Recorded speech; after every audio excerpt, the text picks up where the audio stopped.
I am the political prisoner of a failing nation, but I will soon be free on November 5th, the most important day in the history of our country, and we will together make America great again. Thank you. Folks, the New York conviction continues to not work out for Democrats the way they had hoped, because it turns out shouting the words convicted felon over and over again does not get conservatives to stop supporting him. In fact, they're only supporting him more. But even amongst the independent and undecided voters, it's really not making that big of a difference, because not only does nobody on planet Earth truly understand the charges against Donald Trump, but secondly, we're starting to see here, based on polls, that people just don't even really care to begin with. And we are going to react to new polling here today that continues to show that. We talked about it a couple videos ago, but coming out this week, we started to get some data from some more reputable or mainstream pollsters, and we will show you what they are saying and why it's just not, again, making the biggest impact on the election. And that is bad news for the Democrats, because going into this, Joe Biden was losing. And so if this doesn't totally flip the game for them, then what's the end conclusion there? Joe Biden still losing after the New York verdict. So we will react to that. We'll also talk to you about some of Trump's other legal battles, because he just took a huge victory in the Georgia case today, because that court trial has been suspended indefinitely. But first, let us get to the poll. So there is a new poll that came out today out of Quinnipiac. And if you know anything about Quinnipiac, they are a very left-leaning pollster. You will struggle to ever find when Donald Trump is actually winning in the Quinnipiac poll. And everyone was thinking, okay, so this is the poll out of the state of Georgia. Again, if you remember, this is a state that went blue under mysterious circumstances back in 2020. It also went blue at the federal level again in 2022. What's going on in Georgia? And this is Quinnipiac. So this poll post-conviction was shaping out to seem like it wouldn't look that good for Trump. Well, folks, we have found the opposite. New poll out of Georgia from Quinnipiac shows that Donald Trump leads Joe Biden 49-44. That is a margin of 5 points. And again, if Quinnipiac is showing that Trump is up by 5, he's probably up by even more than 5. And this is a big reason. If you read some of the reports, the Biden campaign has basically given up on trying to win Georgia this time around. They're putting their resources into the Midwest. And what does that show? It shows a campaign on defense. They're not playing to win big. They're just struggling at this point to try to win. Check this out too. When you add in the third-party candidates, Donald Trump's lead actually went up by 1. And this is going to be an interesting question, because there's an ongoing debate amongst conservatives of whether or not RFK is going to take more from Biden or Trump. My instinct has always been he'll take a little bit from both, but I actually thought it was going to be more than Biden. Well, check this out. When you throw in the third-party candidates, Trump still leads Biden 43-37, and he actually gains a point there, right? When it's just Trump versus Biden, Trump leads by 5. Trump, Biden, RFK, and the other candidates, Trump there actually up by 6. And so what you can see there, obviously, these third-party candidates take away from both Trump and Biden, but actually in the state of Georgia, according to Quinnipiac, RFK is taking away just a little more from Biden. And if it does come down to a close election in some of these states, hey, maybe RFK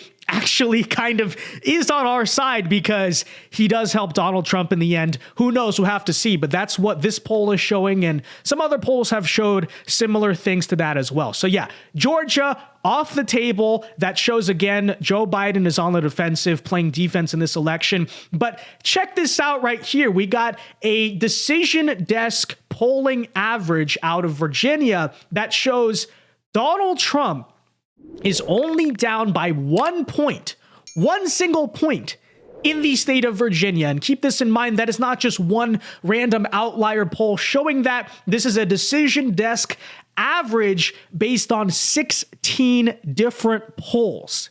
And that's in Virginia, folks. Okay. So when you saw Glenn Youngkin win in 2021, you said, hey, good for them. Virginia's turning a little back to the center. But nobody really thought that Virginia would be in play for Donald Trump in 2024, right? That's impossible. That's a little bit of a stretch. Now, I'm not saying to go put all your resources into Virginia and, maybe sacrifice, accidentally lose the Midwest because of it. But it's still pretty interesting and pretty significant there to see. According to this, Virginia is a complete swing state. It is up for grabs within 2024, according to this poll. So, hey, just something else to consider. Once a deep blue state, now well within play, according to the polls. Another swing state in 2020, like Georgia, now comfortably in the Donald Trump camp. They've basically taken North Carolina out of the polls completely because Donald Trump is winning too big there.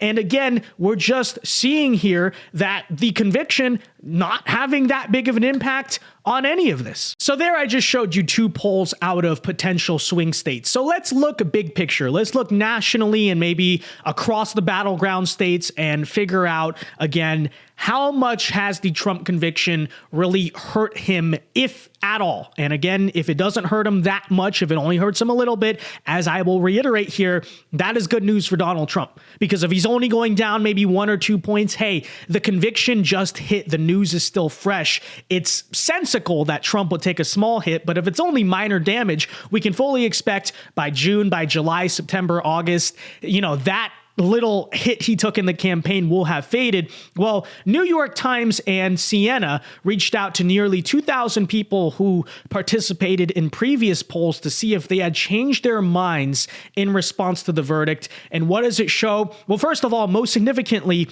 it still shows Trump leading Biden in the popular national vote here, 47-46. Now, it does also show that Trump did go down by 1 against Biden. Biden went up by 1, but as I will reiterate, as I said in the last video, hey, this is fresh off the heels of the verdict out of New York, and all you're getting there is a slight, minor, fairly insignificant change that we can fully expect will be wiped away by next month. Only 1 point. That's all that the New York conviction was able to do to Donald Trump. Again, what does that show? This is not working out for the Democrats, and seemingly everything that Joe Biden tries to throw at the wall, including using lawfare against Trump, it's just not working. The campaign in 2024 in many ways is a well-oiled and organized machine, and it just seems like at this point, there's nothing that can stop Donald Trump besides maybe some shenanigans from winning the White House, including the political use of the justice system. And this is what that is showing. We look here at this graphic of the voters that they contacted before the verdict. It had Trump up +3. He was winning 48-45.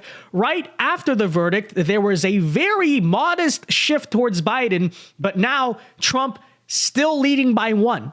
So in other words, it really did not make a significant difference at all. And this is the worst it's going to get, as I talked about. I said this next week in the polling likely to be as bad as it will get the entire election for Donald Trump, because that news is fresh. Over time, people will forget about it. And what we're seeing here is that in response to the verdict, as I said, here and there's some independent voters that are like, at the current moment, at least at this point in time, I don't know if I want to vote for a convicted felon here. Although I'm sure by the election, many of those people will already come back home. But even then, a lot of voters, including independent voters, simply just don't really care about this either way.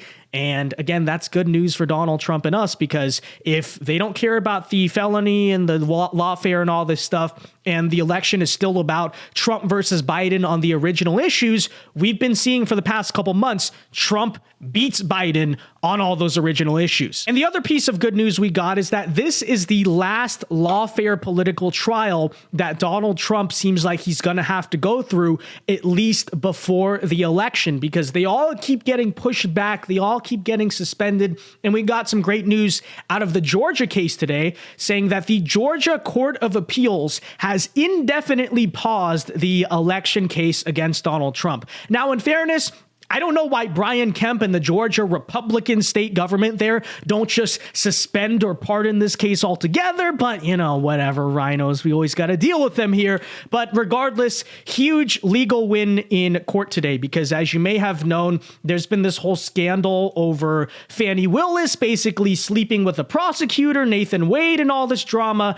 And there's been a court battle going on to try to get Fani Willis removed from the case altogether. And the Georgia Appeals Court today said that the case will be on hold until a panel of judges rules on whether or not Fulton County District Attorney Fani Willis should be disqualified. The appeals court is expected to rule on the disqualification issue by March 2025, though it could issue a ruling sooner. Okay, so let's say it's a little sooner than that. Let's say that the ruling is in, October 2024. Well, still, we're not talking here about the actual criminal trial and case against Trump. We're talking about a pre-trial trial that's trying to decide whether or not Fani Willis here is even eligible to be involved in the case. So regardless of what the verdict is there, although I fully believe Fani Willis should be disqualified, there's pretty high proof of corruption there. Regardless of what happens, this virtually guarantees we will not see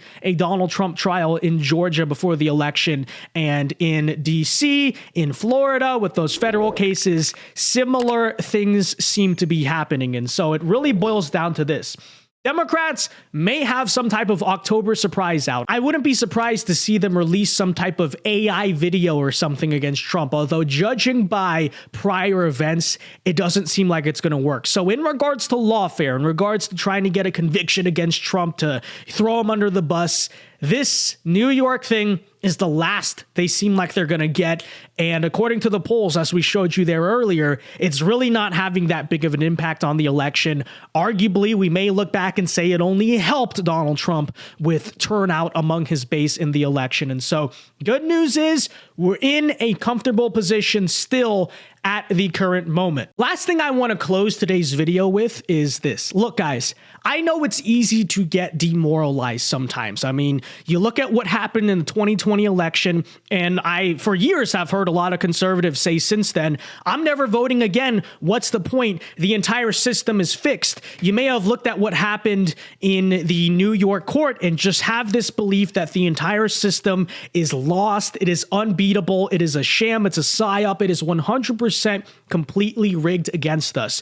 The thing I want to close with here today is that when you look at the polls, you look at Trump actually taking a major legal victory in the state of Georgia, I want people to understand that genuinely it is not, okay? And we should never be so demoralized as to believe that everything is rigged and we could simply just give up, okay? And we shouldn't believe that for two reasons. First of all, because even if the system is entirely rigged, it's not healthy to try to do nothing to fight against that. But then also B, again, genuinely, I think this is evidence here today that the system is not entirely rigged against us. Now, let me be clear when I say this, okay? That is not me saying that the system is fair. I actually think the truth is somewhere in the middle between 100% rigged and 100% free and fair and open democracy. It's somewhere in the middle where the system, no, is not entirely fair. The elections are not entirely secure. And if you look at something like 2020, I mean, given a close election, there are plenty of room for shenanigans that can be played there. In regards to the justice system is biased. One could argue in New York it is entirely rigged, but hey, they can't have the entire thing totally figured out if this is what is going on right now, right? Because here's my thing.